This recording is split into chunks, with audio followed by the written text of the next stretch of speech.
Okay, we are on the next part of the Ancient Fragments book. Taking a little bit of our time with this book, but you know what? There's a lot to go over in this book, honestly, because there's so much put in here in such a short sequence. But this is a little bit of a re-recording, so I kind of had like a little bit of like a file error or something. I don't know, something happened, so I ended up like re-recording the whole thing, and I don't really feel like editing too much. I just like to just throw the video up and just keep pushing them out. That way I don't have to spend time editing, and you know, sometimes if I get too tired from work, I'll just not edit for a while. So in any case, now we left off right here where it says from Castor. So like I said, this is a re-recording, so I kind of read already some of it, but what I decided to do was, instead of like scrolling up and down frequently, I just pulled it up, usually like how I do with the AI text. Just pulled it up right here. So this was like a page or two before we were reading in the last video, and so I kind of just have this pulled out side by side. I think it'll be kind of helpful, kind of looking at all this stuff, because I want to go over these like dynasties and where they're sitting at. Excuse me. In the like kind of like old dynasties. So I was taking a look around, doing some research, and well, I guess more just the AI kind of doing some research. So I was looking at some of this stuff, and one thing I'm kind of looking at right here is where this part of the book talks about the like old chronicle that the Egyptians have, supposedly, and so it goes from here Cronus for 3984 years, and then it goes the demigods who number in 8 and reign 217 years, and then after these are enumerated 15 generations of the Cynic cycle. So right here is like just some weird obstruction of like, I don't know, dynasties that are just so obscure, so ambiguous. I don't know why they didn't name them. But in any case, here it starts with the Tannites, and so I started asking the AI. Um, I first had to like ask it, what dynasty is Menes and Narmer, and just as it's the first dynasty of the Old Kingdom, which I already know, but it doesn't say like any name in particular. So I asked it, is Narmer or Menes associated with the first Tannite dynasties? And it said no, and that the Tannite dynasties are in the third intermediate period, which I believe lies somewhere after um the Middle Kingdom. That's how they want to label all this stuff, but really it's just from 1075 to 715. So looking at that, and then we know comes the Persians. So then we say, what can we say? When did I always forget the year when Cyrus? Somewhere like 400 something BC. When did Cyrus take over Egypt? Because I know he did, right? I mean, the Persian dynasty is like listed in these books. Okay, so conquest of Egypt was carried out by his son Cambyses in 525. Okay, so these Tannite dynasties obviously are before the Persian dynasty, according to this page in this chronicle. So we have right here the Persians. So going back from there, we have these two dynasties. This is the third. This is exactly what this is referring to when it's talking about this. Is these 21st and 22nd dynasties that come like a couple hundred years just before Cyrus. So I'm trying to figure out like, what is this dynasty of the Tannites that are in the older? So now I'm gonna ask it. older, excuse me, older Tanite dynasty.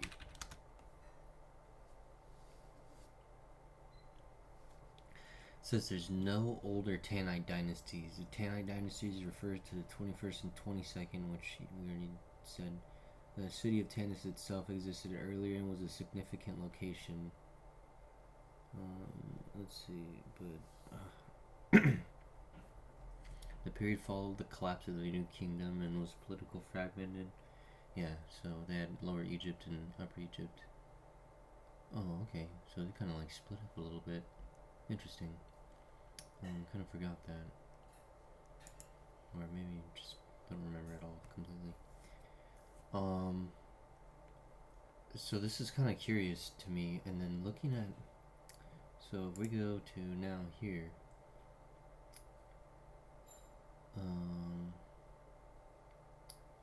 let's see here, we have all these people going on. I'll read all this right now, but like I said, I was just most curious about where this dynasty lies, so I was just kind of like trying to triangulate. I guess I'll have to do it after this video, but I'm just trying to like put this, like lining it up. Let me just like start reading first, so I'll just get that out of the way. So, from Castor, of all kingdoms we find that of the Egyptians to be the most ancient, of whose beginning we purpose to write according to the relation of Manetho. The first dynasty was that of the gods, who are classed by themselves, and I reckon their reigns thus. Some say the god Hephaestus reigned in Egypt 680 years. After him the son of Hephaestus 77 years. After him Osinosiris 420 years. After him Oros Stoliarchus 28 years. After him Typhon 45 years. The sum of the reigns of the gods amounts to 1550 years. Then succeeds the kingdom of the demigods. Thus first reigns Anubis Amusim, who composed the writings of the Egyptians 83 years. After him Apion Grammaticus, who reigned 77 years. In his reign commenced the kingdoms of Argos under Annotation. Afterwards the king of Esseni, by whom must be understood the demigods. They reigned 2,100 years. Okay, so it looks like there's like all these demigods right here. So this is where it's lining up in this chronicle right here. So looking at the demigods, and then it says the Cynic cycle. But see now it says this word like Cynic cycle. So I was like looking that up, and that kind of refers to like the Sothic calendar that we were looking at like a few videos back, where in the Egyptian Sothic calendar they don't include the leap year, so they don't include that I forgot what that word is called. It's like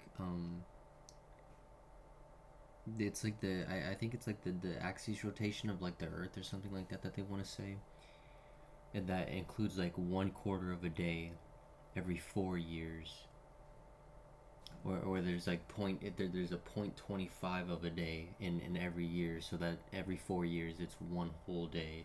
So that's why we have a leap year, which is February 29th.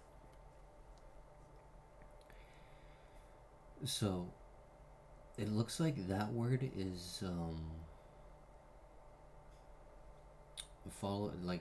it's pretty close with this word right here, Esseni. So the kings of Esseni, by whom we must understood the demigods. So it looks like this follows right here, and then it says here this is the end of the first volume of Manetho, which contains a period of 2,100 years. So Mineas and 7 of his descendants 253 years. Okay, so it says right here that this is probably like Menes, right? maybe this is this is the name for Menes. It's definitely like Romanized, right, because of the U.S., but it could be Menes. But let me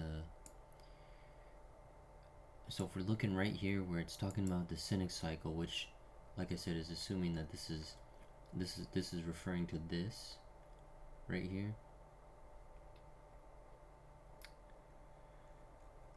But then Menes and his descendants, who reigned 250 years, they would be the 16th dynasty, which is the Tannites. So there's something with like this city of Tanis, right? It existed earlier and was a significant location, so it already knows that like Tanis was a known city in very ancient times. It's just in modern Egyptology they don't include that. And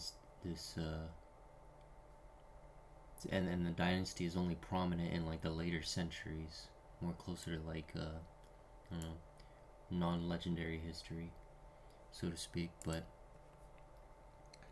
it's just interesting to see that like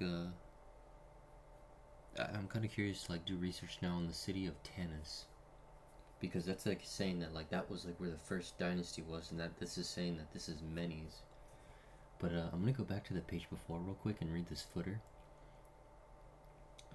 So it says, this and the next passage are so barbarous and obscure that the translation I have given is merely conjectural. So I think it's referring to this one right here, where it's talking about the kingdom of Argos. I'm not really sure. I'm not really sure what he's speculating right there. Possibly. I don't know, but it has to do with the demigods. But let's see what it says. I suspect this passage has some connection with the following from Tatianus, and it's something that's in Greek that I can't read. Oh, and then there's this other footer of the Esseni. So these Esseni are manifestly the same, I don't know what that word is, of the dynasties of Manetho and the Manes of the preceding, which all appear to be no other than a corruption of the 15 generations of the Cynic cycle in the original of the Old Chronicle. Oh, so that's what we were saying earlier. So it really is Menes then, that's like part of this like Tannite dynasty that's in this chronicle, because it's saying that this chronicle's the like most legitimate one, because this is from the ancients, but this document is from Castor, and he got his document from I forget where. I guess at a later time period than the Egyptians, of course, I would assume. But so it's saying, okay, so it's saying the Cynic cycle is part of it's part of the demigod. So it's like you can just include the 8 demigods with the Cynic cycle, and that the Cynic cycle, which all appear to be no other than, okay, so Esseni are manifestly the same with the dynasties of Manetho and Menes of the preceding. Yeah, so Menes is Mineas, right? And then this is like, it's another way of saying it. So this is so they were ruling in Tanis.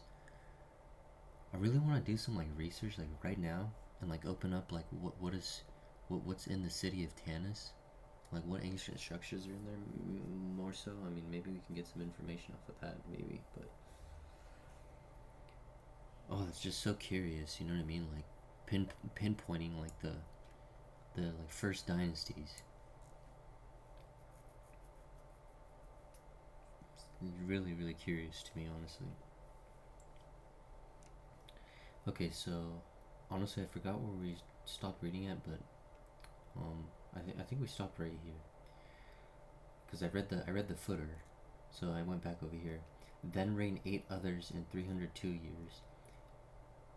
Nesherochius and 8 others 214. Likewise 17 others 214. Likewise 21 258. Othoi and 7 others 203. Likewise 14 others 140, likewise 20 others 409, likewise 7 others 204, likewise Diospolides 9 years, the dynasty of the Bubaptides 153 years, the dynasty of the Tannites 184 years. Okay, so this is where it's starting to catch up with this dynasty and more non-legendary dynasties. So, okay. But see, like some of the names are really interesting. How they kind of like start separating things. So it says here Sebenides, the dynasty of the Sebenides, 224 years, are the Sayides, which I think they were saying that here I'll pull it up right here. The Sayides dynasty was the last non-foreign ruling dynasty in Egypt. So right here is like where, and then it kind of go. I hate when it does that. I'm trying to like click on it. Okay, maybe I'll move this aside. So it goes the Tannites, and then after the Tannites should be the Diospolites, but it's kind of like all back and forth here, I guess. They can't really pinpoint it too perfectly, I guess. I don't know why. The dynasty of the Sebenites comes after the Tannites, so that's probably the Sayides dynasty.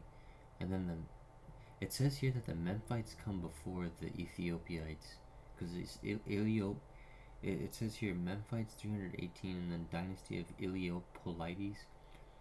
I'm pretty sure that these are the Ethiopians, and this is referring to the same thing. And then it says the dynasty of the Ermopolides, 260. So maybe these are these Persians that come after the Ilio? Because these wouldn't be the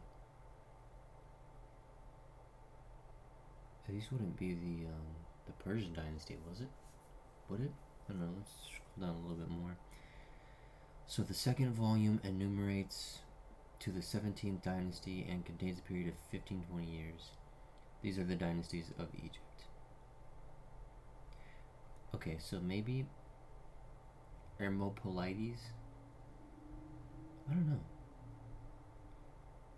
It's really curious to me, honestly. It could be. Let me check with the AI, because when it says Iliopolides, that could be like the Macedonian dynasties or like the first like foreign dynasties. But let me see. Is Iliopolides a name for Ethiopians, or I guess it would kind of be, I guess. No, Iliopolites is not a name for Ethiopians. The word derives from the name of the ancient city of Heliopolis, or is more known Heliopolis. Okay, well, it's referring to Heliopolis. Okay, well, that's kind of interesting.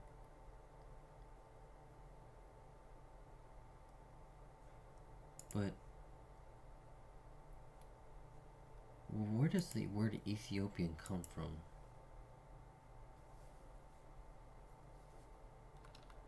Right? I forget where it comes from. Let me look that up. Where does the word Ethiopian have its roots in?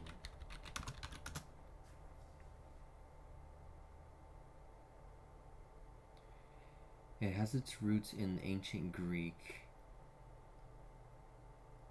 and the Greek name for the region was Ethiopia, which was a term for Ethiops. So, burn face. This seems to just be like, really? Burnt face or red brown, really? The ancient peoples of the region had their own names for their lands, with Cush being a prominent term used in the Hebrew Bible. Oh, so they would call them like Kushites. Yeah, I think I remember. I do remember that.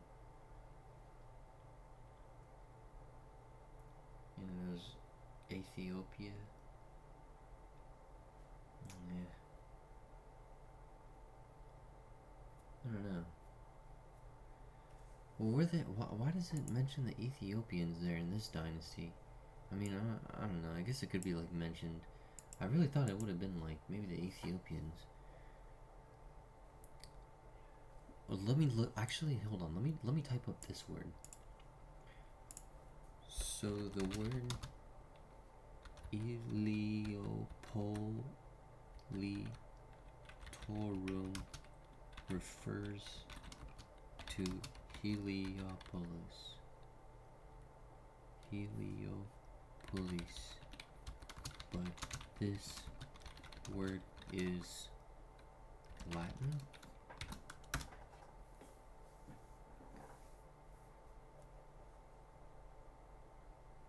Eliopolitorum is a Latinized form. Yeah, okay, whatever. Heliopolis is the name of the city, meaning city of the sun, yeah. But the Egyptians called it something else. I forgot what they called it. The suffix orum is a key indicator of the genitive plural in Latin. Yeah, that makes sense. Okay. City of the people of Heliopolis. Okay. Alright, well, I guess that's not the... But see, that doesn't... I don't know, something doesn't line up. Because we read before that it was like the Ethiopian dynasties, but I don't think there's any mention of the Ethiopian dynasties. Something with this just seems kind of... let me look up... I forgot what Heliopolis was called to the Egyptians. I think it was Abydos? I don't think that is. I don't think that's right. I think it was a different city. What is the Egyptian name for Heliopolis?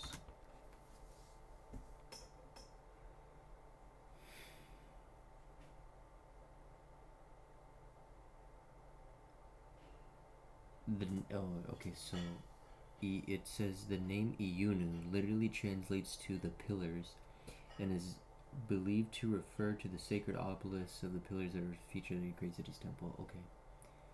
Iyunu, which means pillars. And then let me see, what did the Ethiopians call themselves? What did the Ethiopians call themselves in those times? Let me see. See if there's like any definitive answer. Yeah, it's a Greek exonym, just like the word Persia is also a Greek exonym. Here's some of the key names and terms used by the inhabitants of the region. Abesha. This is perhaps the most significant native name. The term Abesha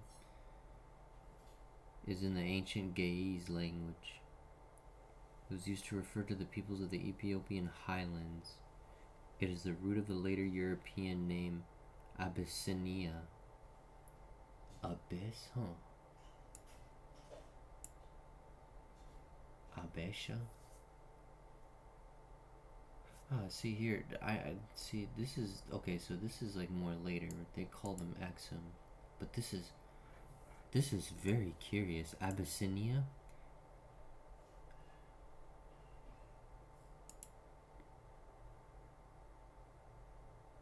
Wow. Eritrea.